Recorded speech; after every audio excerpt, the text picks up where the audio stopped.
Boa noite a todos, boa noite aos amigos internautas que nos acompanham pelos canais do Centro Espírita Jesus de Nazaré. É uma grande alegria estar aqui com vocês essa noite. Bom, nós temos aqui uma pergunta que fala sobre o alcoolismo. Boa noite. Se o alcoolismo é uma doença, como pode o alcoólatra ser suicida?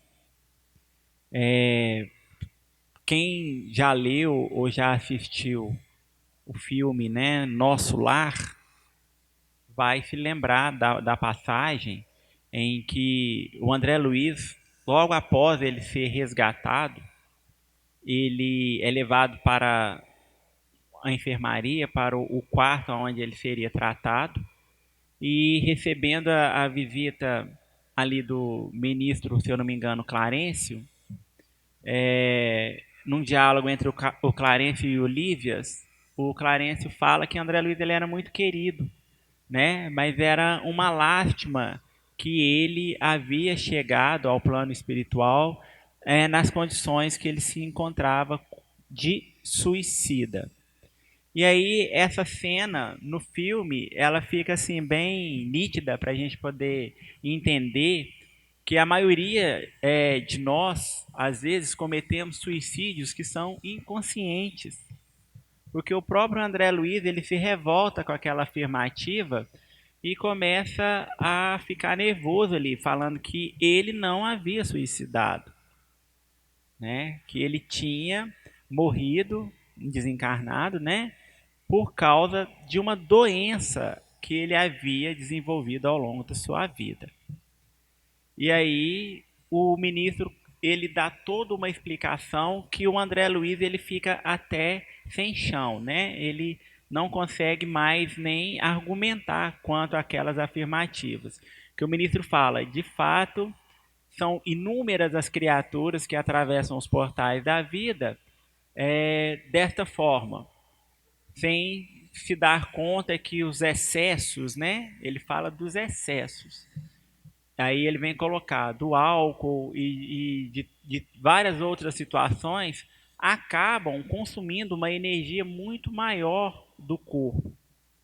Todos nós nascemos com uma programação e uma determinada quantidade de energia, vamos falar assim para ficar mais fácil para entender, que vai nos fazer chegar, né, na reta, na linha de chegada no tempo programado. Agora, quem dirige vai entender essa analogia que eu vou fazer. Suponhamos que a gente esteja num carro e o consumo médio desse carro seja X. Vamos colocar aí 10 quilômetros por litro. Isso andando numa rodovia legal, com uma velocidade bacana. Então eu calculo uma viagem, por exemplo, para 200 quilômetros, eu vou colocar ali 20 litros de combustível, né? Eu tenho certeza que da onde eu sair para onde eu preciso chegar vai ser suficiente. Só que aí no meio do caminho eu começo a pisar mais fundo, a exigir mais daquele carro. O que vai acontecer? O consumo vai aumentar. Com isso, a probabilidade de eu não conseguir chegar no destino, ela vai ser muito grande, porque aquele fluido que é o combustível, eu vou estar consumindo ele de uma maneira desordenada, forçando o veículo de uma forma sem necessidade nenhuma. Então, o que acontece quando nós nos entregamos aos excessos, e principalmente, né, às drogas, ao álcool, ou em situações que colocam a nossa existência em risco, é considerado sim suicídio, porque tudo aquilo que eu faço e agride o corpo físico que me foi emprestado, né, porque ele não é meu, ele me foi emprestado para que eu tivesse uma nova oportunidade, tudo aquilo que eu faço e o agride, eu acabo assumindo uma responsabilidade com isso, né? na questão 702 do Livro dos Espíritos, nesse capítulo intitulado Lei de Conservação, Kardec faz a pergunta, né? É lei da natureza o instinto de conservação? E a resposta é, sem dúvida, todos os seres vivos o possuem, qualquer que seja o grau de sua inteligência. Nuns é puramente maquinal, raciocinado em outros. Lá na 714, ele segue nessa mesma linha de raciocínio, né? Que se deve pensar do homem que procura nos excessos de todo gênero o requinte dos gozos? E aí a resposta: pobre criatura, mais digna é de lástima que de inveja, pois bem perto está da morte. E aí Kardec pergunta, né? Perto da morte física ou da morte moral? E aí a resposta: em ambas. Então fica bem claro para a gente, né? Essa responsabilidade sobre a bebida. Todos nós sabemos que a bebida ela acaba nos fazendo mal, né? Acaba gerando comorbidades, doenças, enfermidades dos nossos órgãos físicos e, consequentemente, também no nosso corpo espiritual. Sem contar a vibração que nós acabamos sintonizando com ela, que é de espíritos que também se afinizam com essa necessidade e são espíritos de baixo teor vibratório, né? São espíritos mais atrasados. Para a gente ter uma ideia bem legal sobre isso, sobre as dificuldades que quem acaba contraindo, né, essa questão do alcoolismo sofre nos dois planos, pode estar procurando no YouTube. São vídeos curtos, mas muito bem elaborados, que explica bem essa situação, que são vídeos que têm o título de Sozinho. Só colocar assim, Sozinho Espiritismo, que a gente vai ver ali. São curtas-metragens que conta ali uma narrativa da história da vida de uma pessoa que se envolve com a bebida e o tipo de companhia espiritual que ela acaba atraindo para a sua companhia.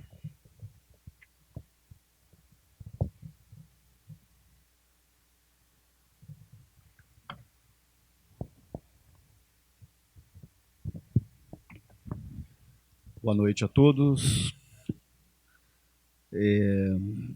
A pergunta que chega aqui é uma pergunta interessante.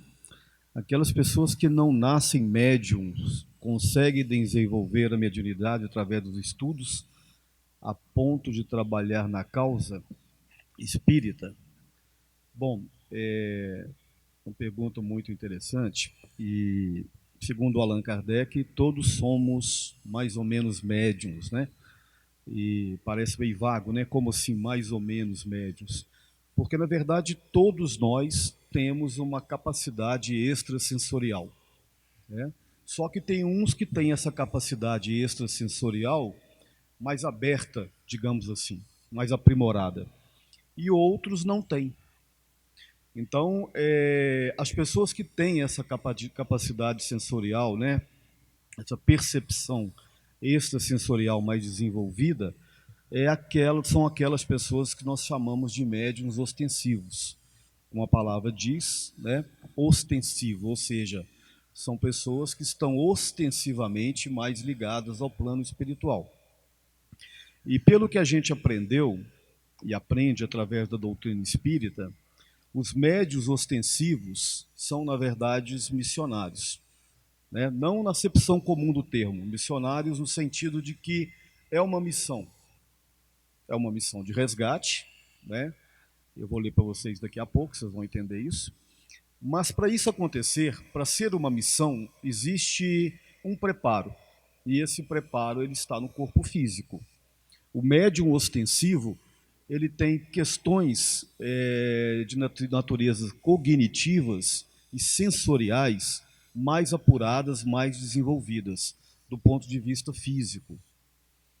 O que a gente aprende, né, segundo a fala do André Luiz, partindo do pressuposto que esteja correto, Existe uma glândula, né, que é muito conhecida da ciência, que é a glândula pineal, que essa glândula tem alguns mecanismos, né, de desenvolvimento no seu interior, que eu não sei explicar, que fazem com que o canal extrasensorial seja mais aprimorado.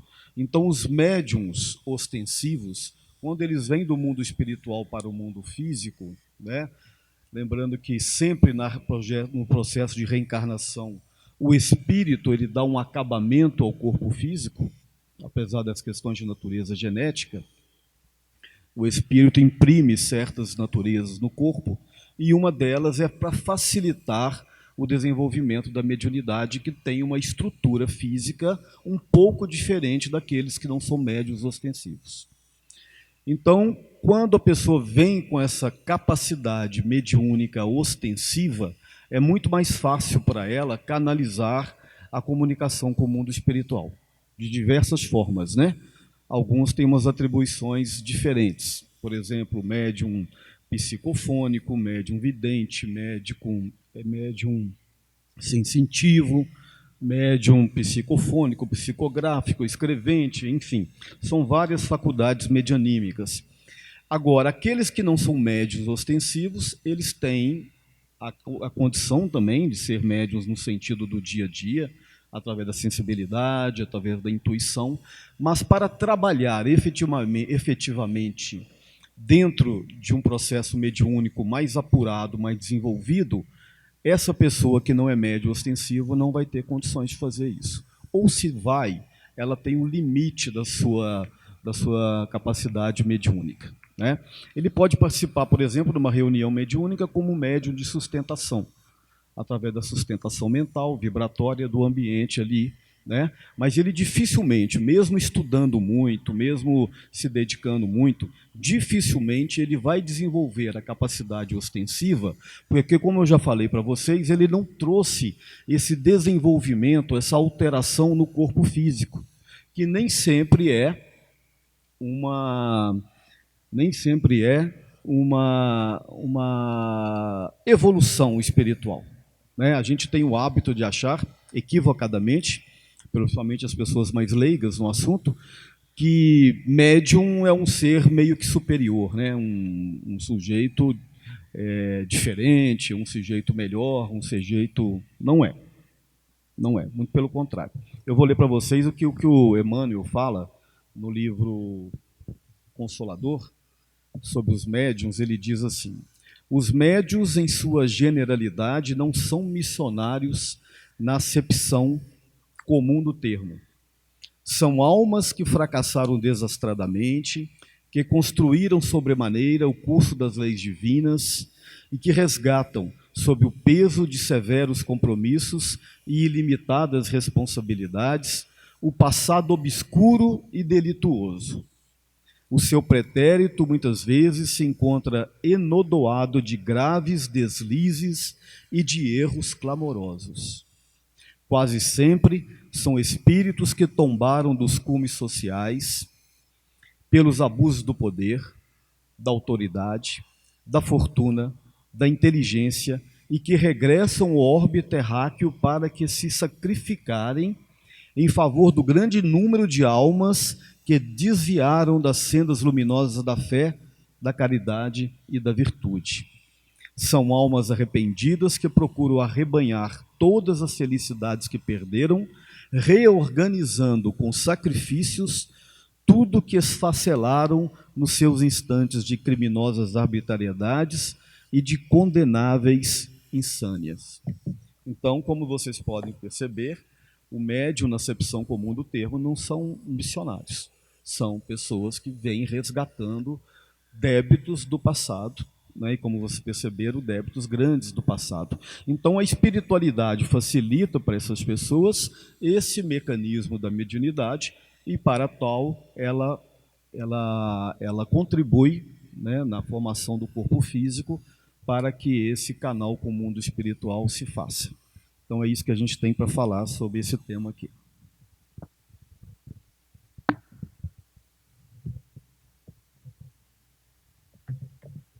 Sou a única espírita da família. todos católicos. Às vezes me sinto sozinho. O que fazer nesses momentos angustiosos? Bom, o que que acontece?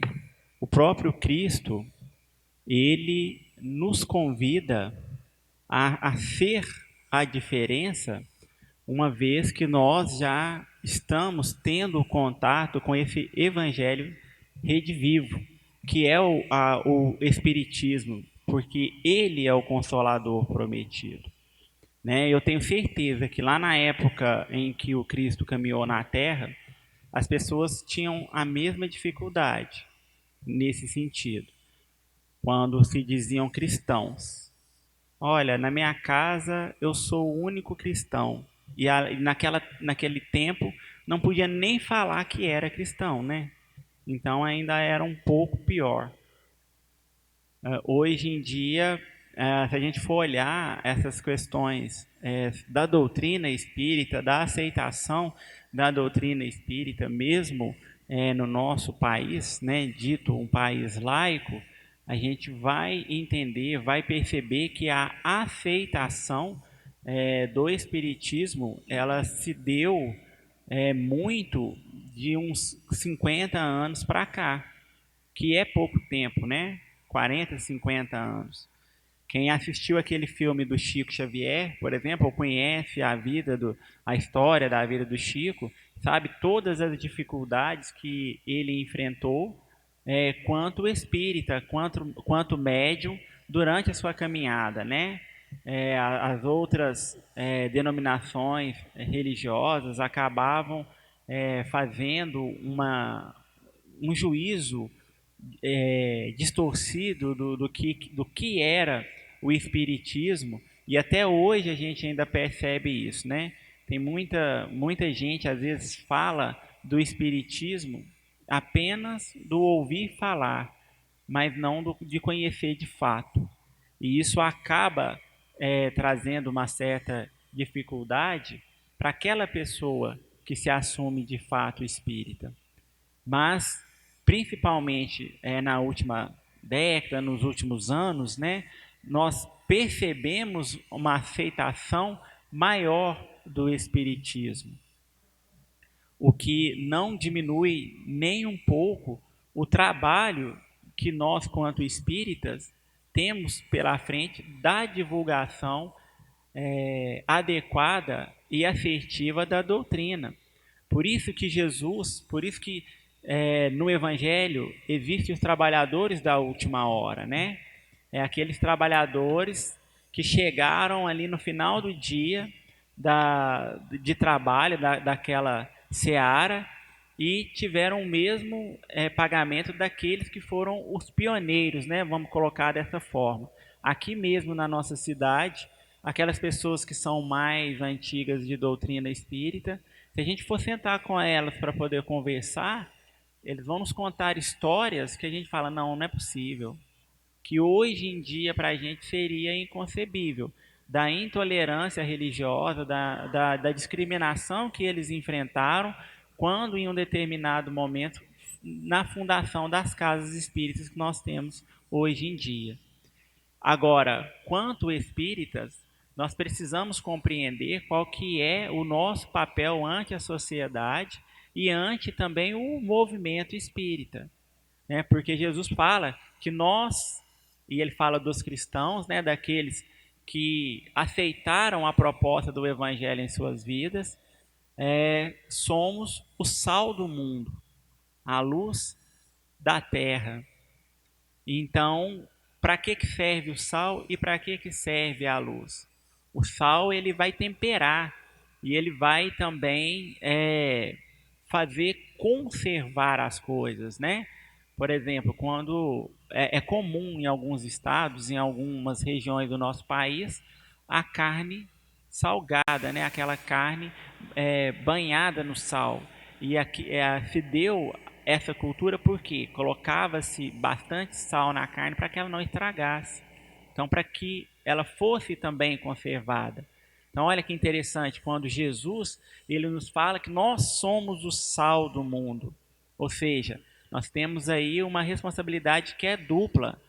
além de dar um tempero diferenciado, né? E aí vamos colocar aí na sociedade e nessa micro-sociedade que é representada pela nossa família, né? Porque, segundo Paulo, a nossa responsabilidade é primeiro com os da nossa família. Porque ele fala nas suas cartas que aquele que se esqueceu dos seus, ele é pior do que um infiel. Então, qual é o exemplo que eu estou dando dentro da minha casa que as pessoas que convivem comigo vão virar e falar assim: nossa, mas fulano era de um jeito. Depois que ele começou a frequentar a casa espírita, ele melhorou demais. Ou será que é o contrário? Nós vamos dar, não é um testemunho, né? É um testemunho. A pessoa fala assim: nossa, fulano era de um jeito, foi para a casa espírita, piorou. Será que é esse tipo de trabalho que nós devemos prestar à doutrina espírita quanto espíritas e cristãos? E aí Jesus fala também que nós somos a luz do mundo. A luz ela serve para iluminar, né? Então, a exemplo do que eu acabei de dizer, que as nossas palavras, que as nossas atitudes e que o nosso comportamento seja esse farol dentro da nossa casa, em primeiro lugar. E aí aquelas pessoas que convivem conosco, elas vão querer isso para a vida delas também, ou no mínimo, elas vão respeitar, porque vai entender, vai compreender e vai reconhecer ali a melhora que a doutrina espírita tem feito na minha vida e na vida daqueles que dividem, né, o âmbito social e o espaço familiar comigo. Muito bem. Quero saber se no Antigo Testamento não conseguimos tirar nada de bom. Porque na doutrina espírita só estuda o Evangelho Novo? Muito obrigado. Bom, é claro que no Antigo Testamento consegue-se sim tirar muita coisa boa. Aliás, eu acho que só tira coisas boas, né? Mas é importante nós entendermos o contexto histórico, tanto do Antigo Testamento quanto do Novo Testamento. O Antigo Testamento foi escrito em torno de 2.000 anos antes do Cristo para cá, né? Então, algo em torno de 4.000 anos, 4.500 anos. Ele retrata, na verdade, a história do povo hebreu. Então, a linguagem que foi colocada no Antigo Testamento era uma linguagem coloquial, né, que estava presa aos costumes do seu tempo. Então, naturalmente, não cabe hoje dentro de algumas coisas, não cabe dentro do nosso contexto social, né? Por exemplo, o papel da mulher, né, naquela época era um papel menor, de subjugação. Era uma questão cultural, uma questão que hoje, felizmente, não existe mais. Então, você vê no Antigo Testamento várias referências a essa questão e outras questões também. Como eu falei, o contexto histórico é que era totalmente diferente do que é hoje. O Antigo Testamento ele está sintetizado em 39 livros, né, que conta a história do povo hebreu, desde a chegada do povo hebreu até a Palestina, a volta do povo hebreu até a Palestina. Aí quando você tem o Novo Testamento, né, que os hebreus, na sua maioria, não consideram, porque eles continuam com a sua história, continuam com a sua religião, por isso que a gente tem essa distinção judaico-cristã, né? A religião cristã, ela nasce dentro do bojo do judaísmo, dentro da plataforma do judaísmo. Mas a maioria dos judeus não consideram o cristianismo. Eles acham que o cristianismo ele é uma adulteração do judaísmo, os judeus mais ortodoxos, né? Então, quando Jesus vem naquele cenário de Jerusalém, né, de 2.000 anos atrás, era um cenário bem diferente da construção do judaísmo primitivo, né? Ele já tinha sido deturpado no seu sentido muitas vezes, porque com o passar do tempo, a tendência do homem é dogmatizar a palavra de Deus, ou a palavra religiosa, a palavra dos espíritos. É uma coisa que acontece naturalmente, através dos ritualismos, através dos proselitismos, né? Então, O judaísmo, ele fugiu muito da sua origem, da sua essência primeira, que é a religação do homem para com Deus, seu Criador. E através dos formalismos, dos ritualismos, ele distanciou, criou-se uma classe de sacerdote acima e uma classe do povo, das pessoas, né, abaixo. E os sacerdotes detinham o poder do conhecimento espiritual e religioso, né, e teórico do judaísmo, eram os chamados chefes do sinédrio, né, e o povo do outro lado. Então, quando Jesus vem nesse cenário, ele meio que abala essas estruturas do judaísmo. E ele é acusado, inclusive formalmente, né, de ser um herege. E ele responde: não, eu não vim destruir a lei dos antigos profetas, mas eu vim fazer cumpri-las. Ou seja, ele veio tirar aquele dogmatismo, aquela hipocrisia, né, que tomou conta dos formalismos do judaísmo. E ele até disse, né, túmulos caiados, bonitos por fora e podres por dentro. Por quê? Porque as pessoas se preocupavam muito mais com as questões estéticas, com as questões exteriores, os sacerdotes se preocupavam muito mais com as questões de poder do que, essencialmente, aquilo que era a mensagem do judaísmo, que é bela, que é bonita, tão bonita como o cristianismo. Aliás, não há diferença, né? Como Jesus disse, eu não vim destruir a lei dos antigos profetas, eu vim fazer cumpri-las. Então ele tirou a máscara da hipocrisia, é onde então ele rompeu com aquela tradição e, naturalmente, um dos motivos da sua crucificação foi exatamente esse, né? Então, a partir daí, nasce o Novo Testamento, que chama-se Nova Aliança, que são compostos por 27 livros. Aí, então, surge a igreja no século III, a igreja, então, começa a construir uma nova história que nós chamamos de cristianismo, a partir dos ensinos de Jesus. Mas não desconsidera historicamente o Antigo Testamento. Algumas religiões, protestantes principalmente, eles estudam o Antigo Testamento e o Novo Testamento. Outras religiões, né, o catolicismo, dá mais ênfase ao Novo Testamento, mas não desconsidera o Antigo também. O Espiritismo também dá ênfase no Novo Testamento, mas sem desconsiderar o Antigo do ponto de vista histórico. Jesus também disse, né, a letra vivifica. O espírito, a letra vivifica, a letra mata, o espírito vivifica. Se a gente ficar focado em cima da letra, apenas da letra, a gente distancia-se da essência da mensagem. Por isso ele dizia: eu vos falo por parábolas, porque vós não estáis preparados para tudo compreender. Ou seja, ele usava sempre metáforas, sempre parábolas, né, para que o homem, à medida que ele fosse desenvolvendo intelectualmente e espiritualmente, ele sempre observasse os seus ensinos, mas sem tirar a imagem coloquial do seu tempo. Vou dar um exemplo. Por exemplo, quem tomar do arado não devereis olhar para trás. Ou seja, se você está na sua luta do seu dia a dia e cometeu erros no passado que te torturam, não adianta ficar olhando para trás, lamentando aquilo que já passou. Aquilo só vai te causar mal e te causar doenças e te causar desconfortos. Né? É isso que ele quis dizer. Segue o seu caminho, segue a sua rota. Se fosse hoje, naturalmente, ele usaria uma outra linguagem, não é mais do arado. As pessoas de hoje, os jovens, nem sabem o que é arado. Né? Ele falaria assim: quem estiver dirigindo seu automóvel, não fica olhando pelo retrovisor, que senão você vai bater seu carro. Você tem que focar, você tem que olhar para frente. Não adianta olhar pelo que está para trás. Então, o Antigo Testamento, ele distancia mais do nosso tempo, então a linguagem coloquial é mais antiga, mais difícil de compreender e muito presas aos preceitos culturais da época. O Novo Testamento já está mais próximo da nossa realidade. Porém, se você também ficar preso à letra, você distancia-se também da essência. E o que aconteceu no segundo momento, principalmente com a religião cristã? Falo isso com muito respeito, tá? Distanciou-se também da essência dos ensinos de Jesus, pelo mesmo fator que aconteceu com o judaísmo antigo.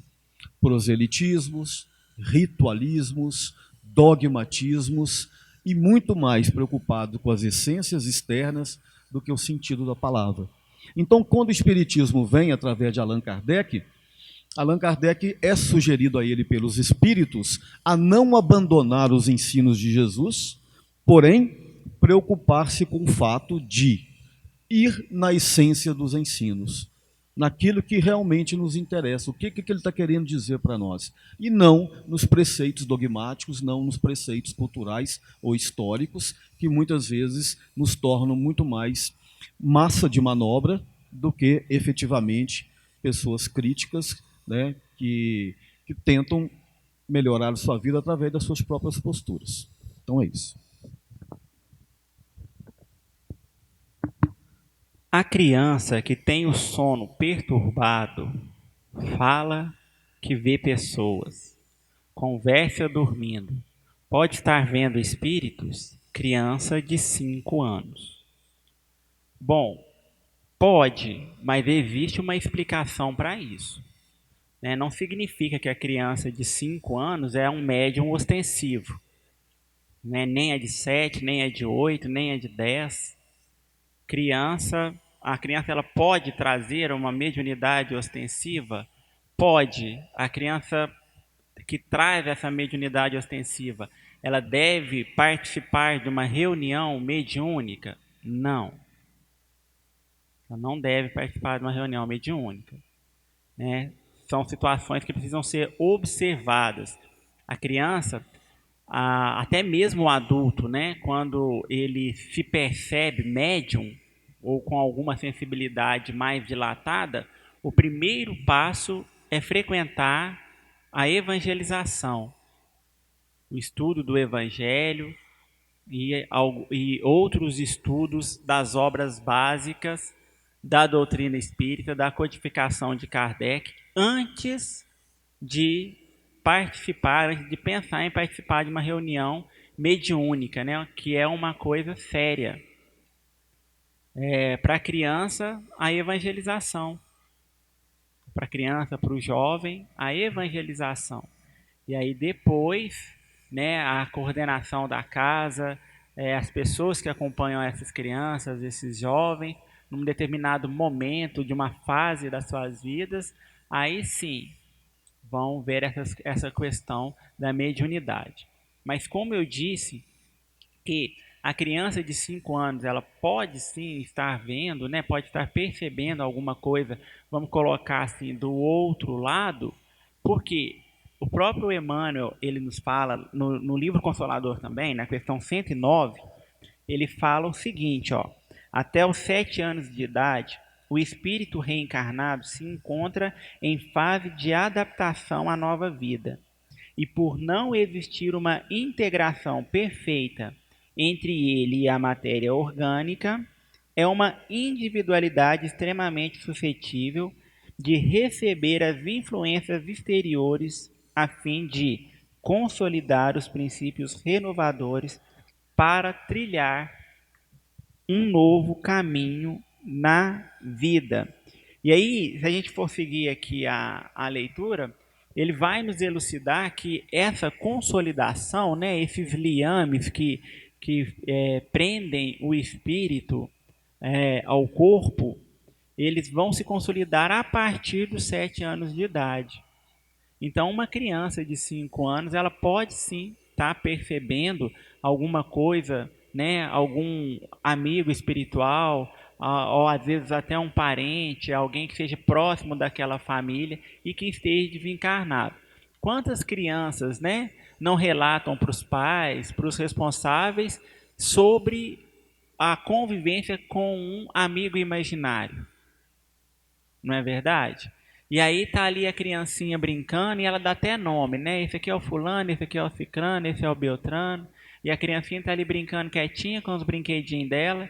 E aí as pessoas falam assim, é o amiguinho imaginário. Será que é imaginário mesmo? Ou é algum amigo espiritual que está ali acompanhando ela, né? Que está ali mais de perto até que esse período aí dos 7 para 8 anos eles se consolidem, ou seja, a reencarnação daquele espírito se consolide. Então, é mais certo que o que esteja acontecendo com essa criança de 5 anos seja isso. Muito bem. Qual a prova científica que nós temos que a doutrina espírita é verdadeira? Pois é. Essa pergunta aqui é muito boa. Do ponto de vista do cientificismo acadêmico, nós não temos provas. Tá? Por quê? Porque a ciência acadêmica ela tem os pressupostos científicos, né, os chamados métodos científicos, que são, por exemplo, quantificação, mensuração, experimentação e erro. Aí tudo bem, a gente pode dizer que o espiritismo pode fazer isso, mas do ponto de vista científico, do jeito que a ciência acadêmica se apresenta para nós não temos como provar. Tá? É importante ressaltar o seguinte: a doutrina espírita é uma doutrina filosófica. Sendo uma doutrina filosófica, ela trata de questões de natureza metafísica, abstratas. Quando você fala de mundos espirituais, quando você fala de Deus, quando você fala de espíritos, quando você fala de reencarnação, a reencarnação tudo bem, você pode até através da experimentação e da observação chegar próximo de uma comprovação, próximo. Mas os outros não. Como é que você vai provar a existência de Deus do ponto de vista academicista, do ponto de vista científico? Você não consegue. Como você vai comprovar a existência do espírito? Como você vai pesar, mensurar, apesar de nós termos inúmeras experiências de aparições, de tudo mais, né? Por exemplo, na época de William Crookes, 1870, 1880, 90, ele era presidente da Royal Society, e aí ele decidiu pesquisar os chamados fenômenos espiritualistas ou fenômenos espíritas, através de diversas reuniões, e tinha uma médium chamada Florence Cook. Essa médium ela dava manifestações através de um fenômeno que nós chamamos de materialização. E foram feitas várias reuniões, atas, né, escrevendo o nome das pessoas, do que aconteceu, dos presentes. Estava lá o chefe de polícia, o chefe da igreja, o representante do imperador, não sei o quê, fulano de tal. Mas mesmo assim, com todos esses roteiros, com todas essas reuniões, com todos esses acontecimentos, eles não aceitaram essa realidade, a ciência não aceitou essa realidade. Aqui mesmo em Minas Gerais, né, aqui em Pedro Leopoldo, aqui em Uberaba, diversas reuniões com Chico Xavier aconteciam os fenômenos das materializações de espíritos. Mas, como eu disse para vocês, do ponto de vista acadêmico, científico, né, não tem como provar questões ainda de natureza metafísicas, de naturezas abstratas. Então a gente cai aonde? A gente cai no campo da filosofia, você cai no campo do pensar, do divagar, do debater, do discutir. Né? Aí alguém pode dizer assim, poxa, então por que você acredita? Por que você acredita, então, no espiritismo? Cada um tem a sua razão pessoal. Eu tenho a minha, o Davi tem a deles, né? Cada um de vocês aqui tem pessoas que têm desconfiança, é um direito das pessoas. Né? A minha história particular com a doutrina espírita foi quando eu comecei a ler os livros, estudar, houve uma identificação pessoal muito grande com aquilo que eu lia. Né? Eu comecei a participar dos estudos da casa, as respostas me pareceram sempre muito coerentes, né?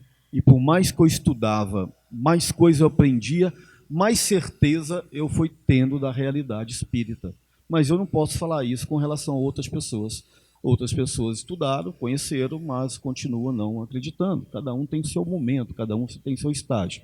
Depois eu fui participar de reuniões mediúnicas, eu estudei a mediunidade, eu participei alguns anos com reuniões mediúnicas, eu era muito cético, muito crítico, às vezes eu não acreditava, né, nas manifestações, e tiveram alguns acontecimentos íntimos, pessoais, nesse trajeto, que me colocaram claramente que acabaram definitivamente com qualquer dúvida que eu tivesse com relação à minha crença espírita.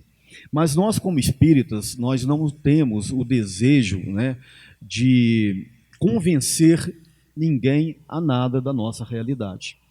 Tudo é feito naturalmente, com muita transparência, né? A gente se agrupa por afinidades, a gente estuda, a gente debate, a gente critica, né? O que também faz parte do processo, e cada um se encaixa de acordo com o seu momento, com a sua própria crença individual. Tem pessoas que se identificam mais com a Igreja Católica, tem pessoas que são ateístas, ateus, e acham que estão bem assim, é um direito delas, né?